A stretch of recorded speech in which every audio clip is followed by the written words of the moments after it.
Well, hello everyone. My name is Luke, and let me echo that encouragement. Keep daring to love. It's awesome to see people going after this, making love go viral. See that graph going up? My kids jumped in on this. They're doing the dishes, making cars for the neighbors, even digging into their own piggy bank. So let's keep going. If ever the world needed people who would dare to love, this is the time. Now, we're going to talk today not so much about the things that we do, but more about what we think and how we think about things. What's operating maybe way in the background behind loving actions. We'll try to engage the mind today. So let's stay together. We'll start here. If you were talking to someone who says they have a religious faith or a relationship with God, and you ask them just to tell you more about that, they'd probably describe it in pretty personal ways. They'd talk about their experience and the changes they've seen in their lives. They'd speak of spiritual things. They might tell of a certain closeness they feel with God. And they'd no doubt name some particular beliefs that they think are important. And one of the things that you might take away is that they've painted a picture of their faith that is noticeably subjective, with how it's interwoven with their feelings and the personal and experiential nature of what they describe.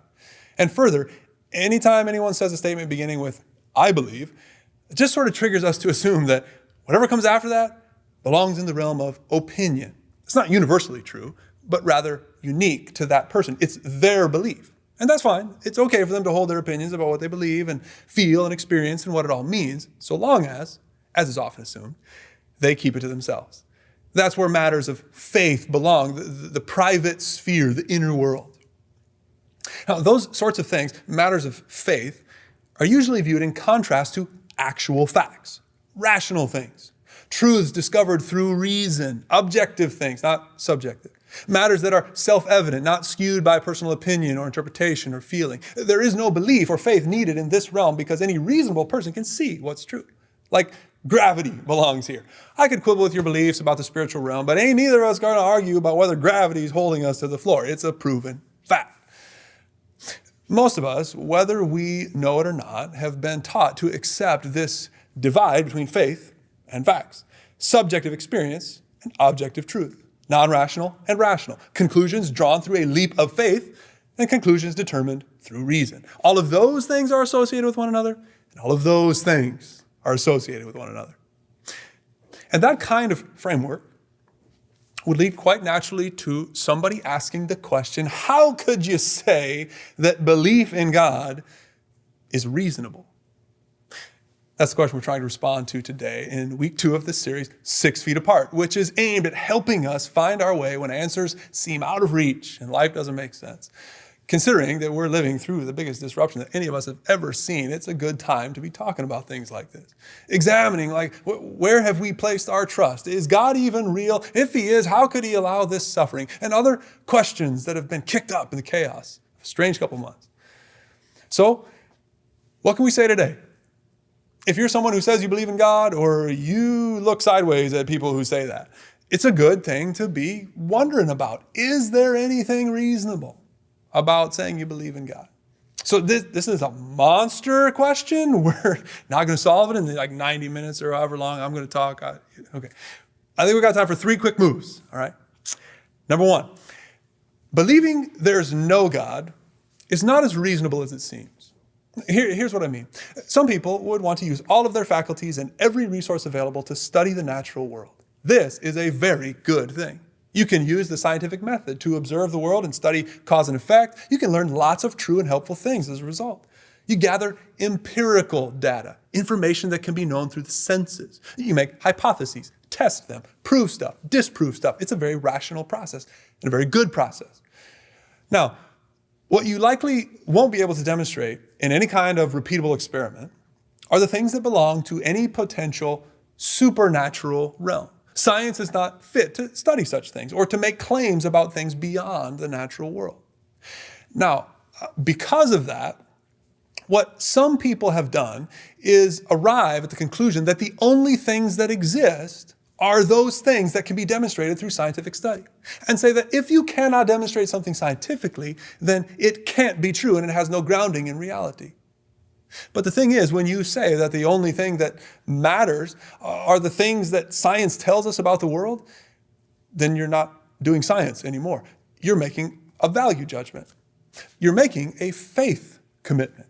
Faith in the idea that nothing can exist outside of what can be shown empirically. But that statement can't be demonstrated empirically. So what you're left with is trust. Putting a lot of trust in science to be the full and final determiner of everything true and meaningful. But is that reasonable? Is it reasonable to ask science to do something that it wasn't designed to do?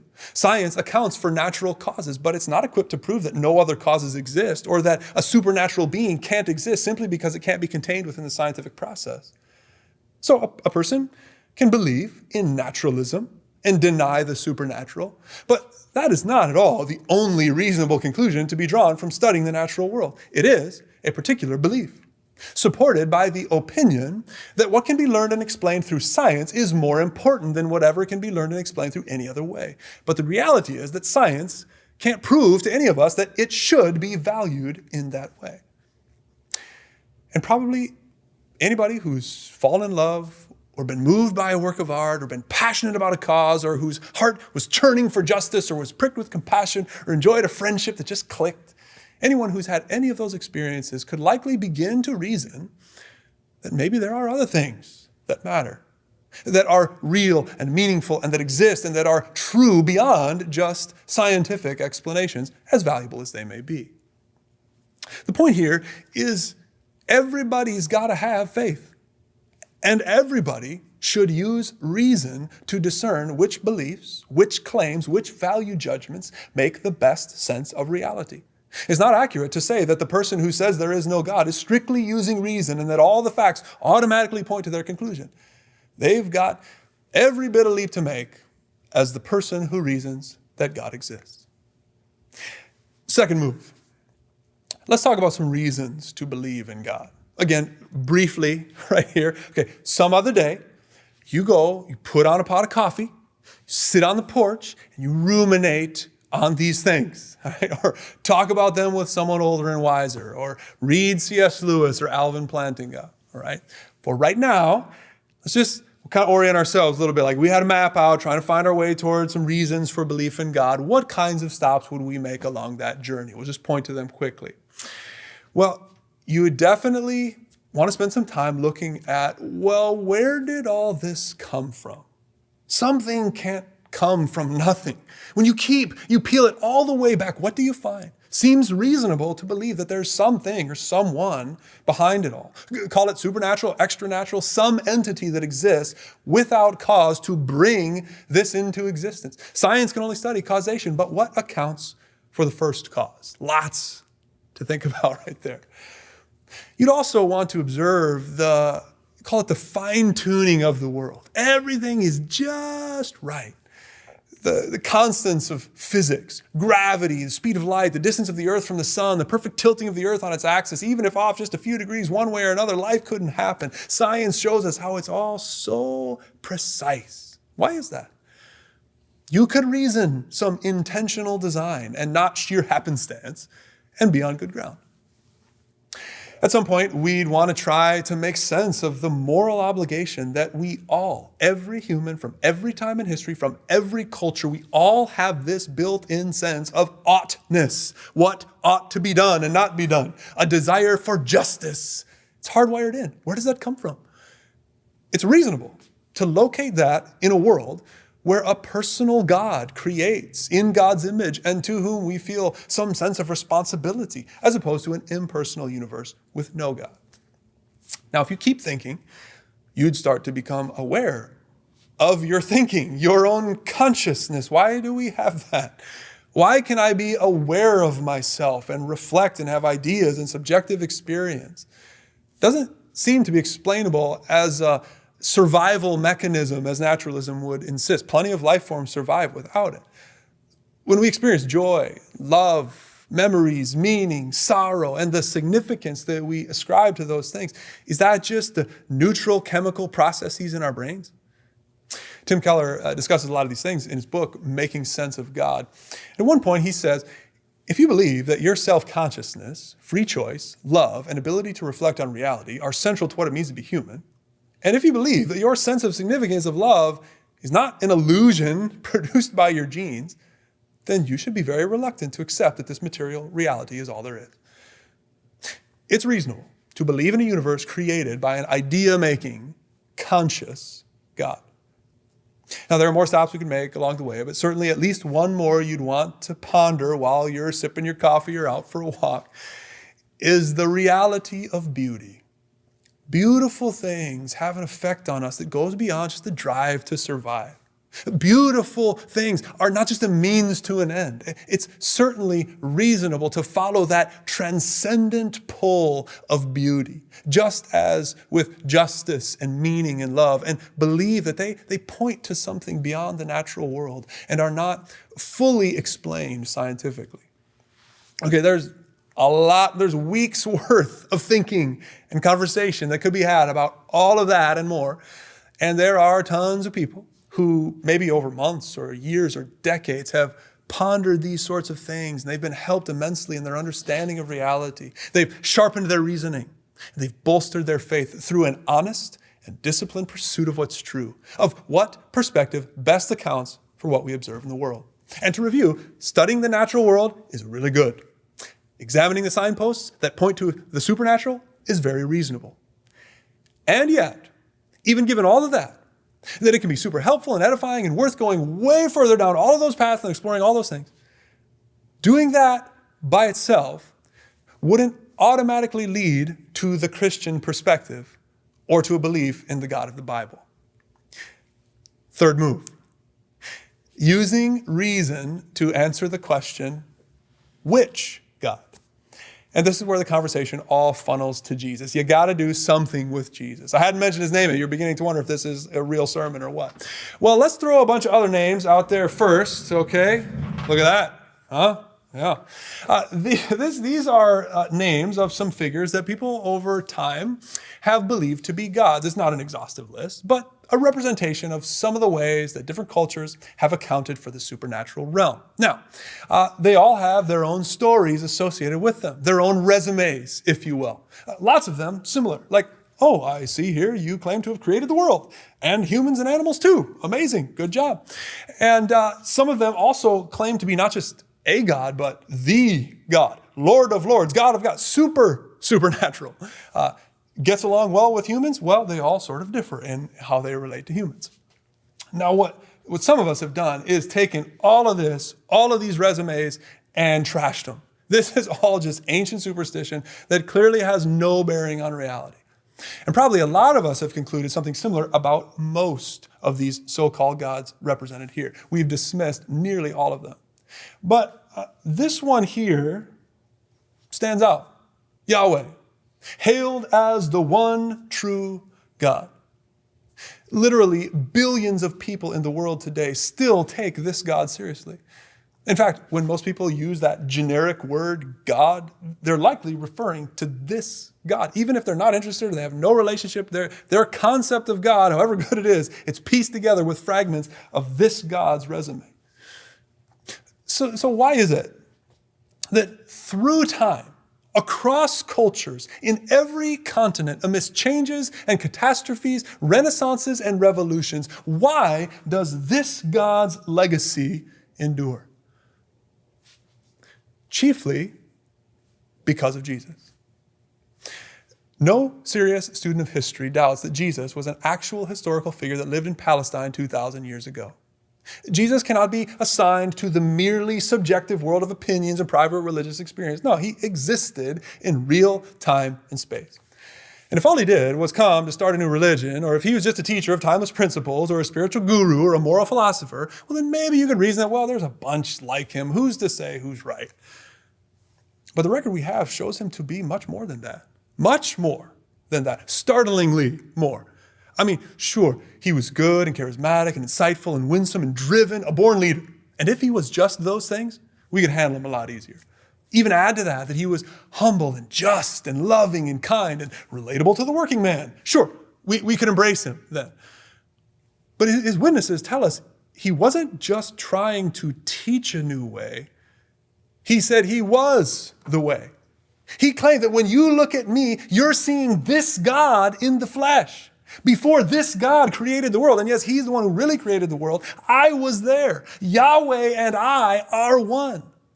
I am the source of living water. I am the bread of life. I am the true light of the world. The whole world holds together in me.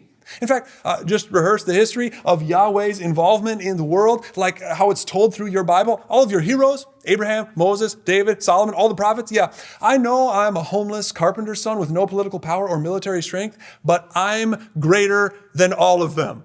I have power over this world and all the beings of the spiritual realm. I'm that big of a deal.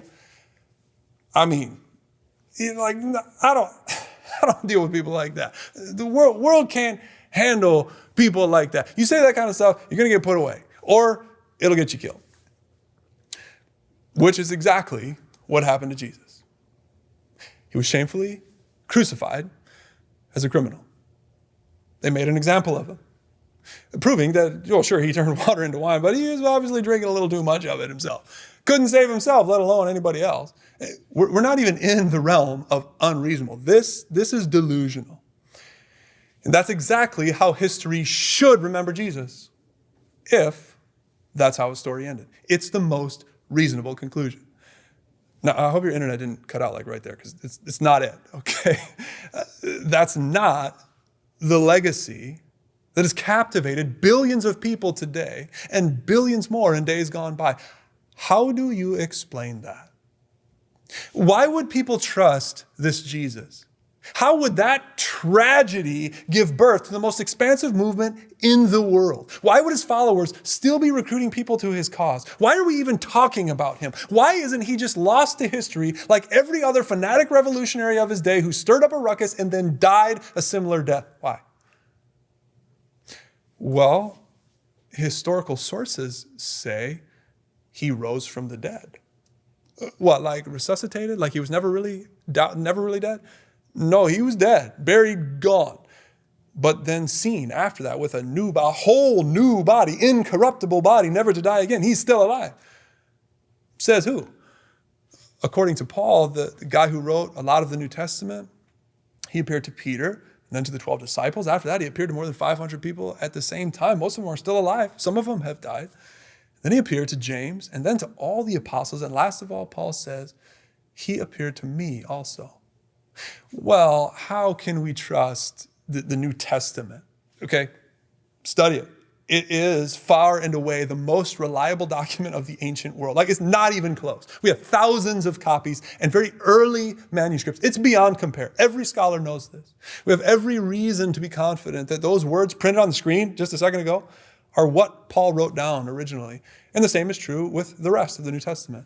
Matthew, Mark, Luke, and John, they tell the story of Jesus through carefully consulting eyewitnesses who insisted Jesus' tomb was empty. Well, someone could have stolen the body. Matthew acknowledges that was a conspiracy. That story got around. However, the conundrum is not just a missing corpse, but they're reporting people talking to and touching this former corpse. Well, maybe it was just wishful thinking. They really wanted it to be true, and so they fabricated it. Maybe they even believed in the cause so strongly they ended up convincing themselves they'd seen Jesus, had some hallucination type experiences. Well, first of all, Jesus was not the first or last Messiah type figure to try to start a revolution. There were others who did similar things. And when they were killed, as they all were, if you're a follower, you knew you either go back to your life and abandon the movement, or you get a new leader for the movement. Everybody knew that's the way that it was. But in the case of the Christians, they continue to insist that Jesus is still the leader of the movement, even after his embarrassing death. It's hard to explain, unless they actually did experience him as alive after he died. And plus, there was no concept, no expectation of a resurrection like Jesus is occurring. Some Jews believed in the resurrection at the end of time, and they looked forward to that, but no one expected it to be in the middle of history. To say that it was wishful thinking, like, oh, this is what they hoped was going to happen all along, that's to import ideas into their minds that they simply wouldn't have even thought about. And they were savvy enough to know about visions and dreams and seeing people that you miss after they die. They knew just as well as we do, dead people stay dead. And if they were going to make it up, they would have done, you'd think they'd do a better job. The Bible records The first people to witness the resurrection were women. Women's testimony wasn't even allowed in court. Nobody would have made this up if they wanted to fabricate a credible story. But they insisted that that's how it went down. And Jesus' followers had nothing to gain from promoting this scam, if that's what it was. Remember, Jesus is not a political leader. He's not rich. There's not a kingdom to be divided up, no power to be grabbed. What would motivate them to propagate this lie? Jesus' blissful promise, there's many rooms in my Father's house. I've gone to prepare a place for you. They think there's some reward awaiting them? No, if Jesus is dead, then he's a father of lies, and his promises are garbage. We're talking about followers who were wetting themselves and afraid for their lives when they saw Jesus' life ended. What's the most reasonable way to account for their newfound courage and fearlessness in the wake of their leader being crucified? What other than that they did actually see him alive after his death, like the New Testament witnesses say?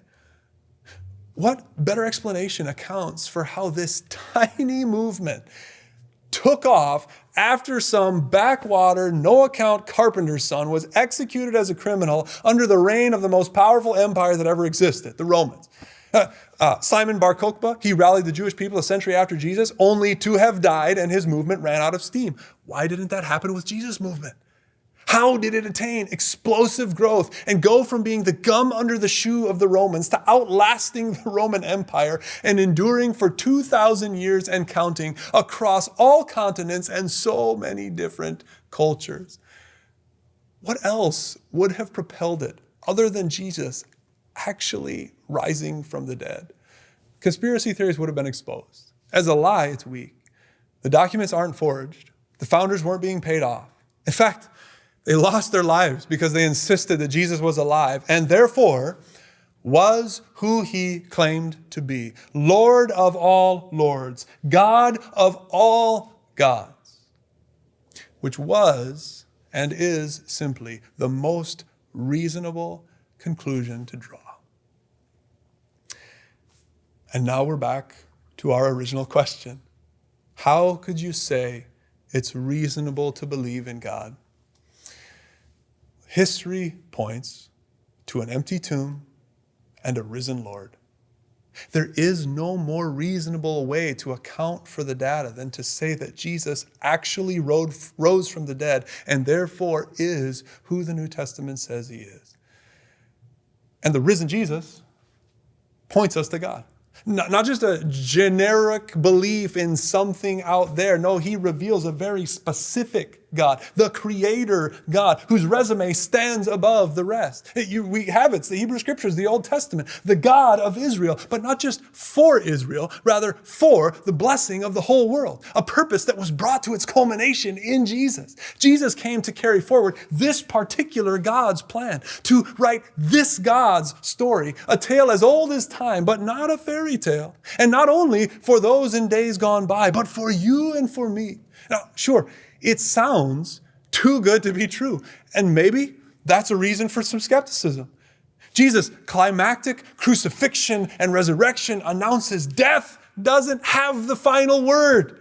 That we have an identity as God's sons and daughters. We can be restored to God, accepted in community with one another through Christ, forgiven, freed from the sin that has enslaved us. Guilt and shame don't weigh us down. Our destiny is secure when our circumstances aren't. We have purpose as God's ambassadors, equipped by his Spirit to be a force for good, daring to love in Jesus' name, latched onto hope that God's justice will prevail, the world will be set to rights, weeping will cease, crying will be no more, and we will reign with Christ, who though he was slain is seated at the right hand of the Father. This is what's really real. This is how to interpret the world. Don't be fooled by everything you see, the former dead man says. All pretenders to the throne will be exposed. The strength of the powerful will wear out. The rod of the oppressor will be broken. The humble will be exalted. The suffering will be healed. The faithful will be rewarded, and even now there's strength in weakness and peace in the chaos, and love wins because Jesus is alive, and this is no fairy tale. Death, though it comes to us all, poses no threat. It cannot stop the God who started history and who entered history from authoring the final page of history. This is the story of the world. It's the reality that comes into view when seen in the light of the empty tomb. Something so breathtakingly beautiful and only reasonable if Jesus rose from the dead. It's like this. Either the resurrection happened and Jesus is who he says he is, or it didn't and he's not. You can't reason it any other way. And when I have doubts and questions, and frankly, when I just feel like I want to do whatever the heck I want, I've never yet been fully willing to ignore what remains at the root of my faith and of my view of the world and my understanding of reality. And that is, I think the most reasonable conclusion from everything that history tells us is that Jesus rose from the dead. And therefore, it's very reasonable to believe in the God that he came to reveal. And as a skeptic, I gotta take that for what it is and respond with worship, and trust, surrender. We all got to sort that out. I hope you'll do that. I hope you'll seek to do that today. There are some resources on our 6 Feet Apart podcast page that might be helpful. And let me just say, if you're trying to find God, you got to see Jesus. If you're skeptical, I get that. Try to get a good view of Jesus. In fact, keep your negative opinions about the church being filled with a bunch of hypocrites. Keep your hesitations about organized religion. Maintain your assumptions that nothing exists outside the natural order. Leave all of that in place for now, if you insist. And just honestly investigate the claims of the Bible and of Jesus for what they actually are. Don't settle for caricatures of them that you've heard from someone else. Actually seek out this Jesus. And consider what the Bible is really trying to teach. You might be surprised. It might be dangerous. Answers might continue to seem out of reach, and it might not all make sense right away. But go after Jesus. It's the most reasonable thing you could do.